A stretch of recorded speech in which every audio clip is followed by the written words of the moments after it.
I want to bring in the staff writer at the Harvard Crimson, Dhruv Patel.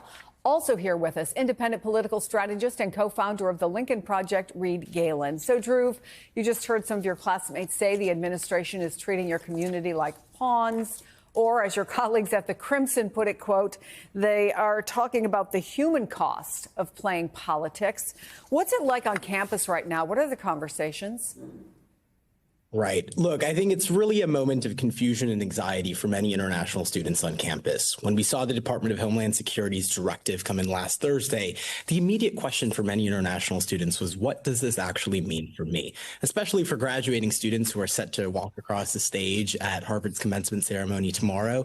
It was a question of, am I going to be able to actually obtain my diploma next week? What we see among students is really a sense of frustration that has resulted in Zoom calls like we just saw among alumni. That is the same case when we see protests being held on campus. And I think the messaging here is really important because we see that these protests that are being held just days before commencement, they're inviting faculty, they're inviting friends, and they're inviting families as well. And so we're seeing record turnout at these protests, and we're going to continue to see this standoff develop. You know, for so long, Dhruv, Harvard has been the place in the world for the best and brightest. They've aspired to go to Harvard.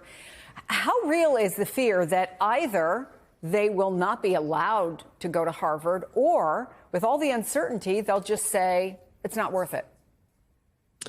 Look, I think what's important to note here is that when we saw the directive come in last Thursday, the question really was, what does this mean for me? That on Friday, Harvard was granted a temporary restraining order and a federal judge blocked the DHS from enforcing that directive.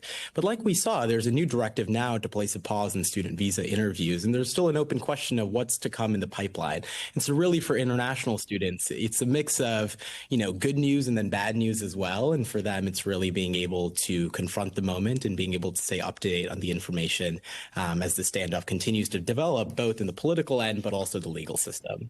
Reed, the amount of resources, time, energy needed for the State Department, first of all, to scrub all these folks' social media, to determine who is what the administration deems as not acceptable. Is this the legitimate weeding out of potential troublemakers, or just simply trying to control what people say? I think it's about punishing what people say and holding them in the Trump administration's mind to account for any criticism of the president himself or the administration or any of their policies. And I think this is one thing that we really should understand, is that this is exactly the fight they want, one. But two, remember that in a power play, the Trump administration holds all the actual power. They can prevent these kids from coming. They can kick these kids out. They can determine who can and can't enter the country for any reason. And so I think that's one thing we have to understand.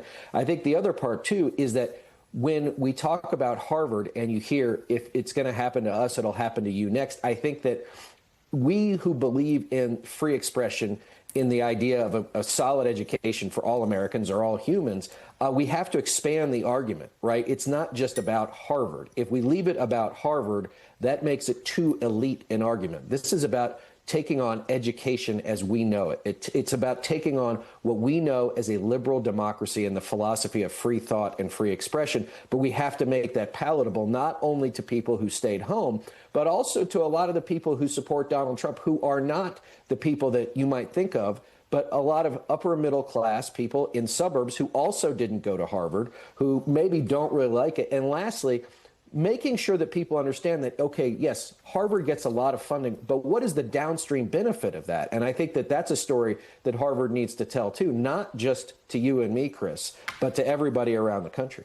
You know, to that point, Reed, I want to play the argument from the White House press secretary about taking funding from Harvard.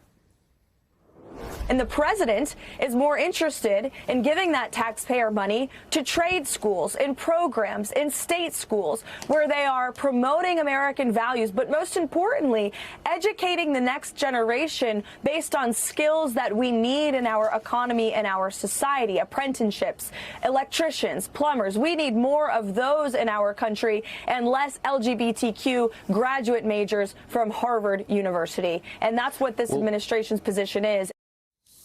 Reed, will Americans agree with that?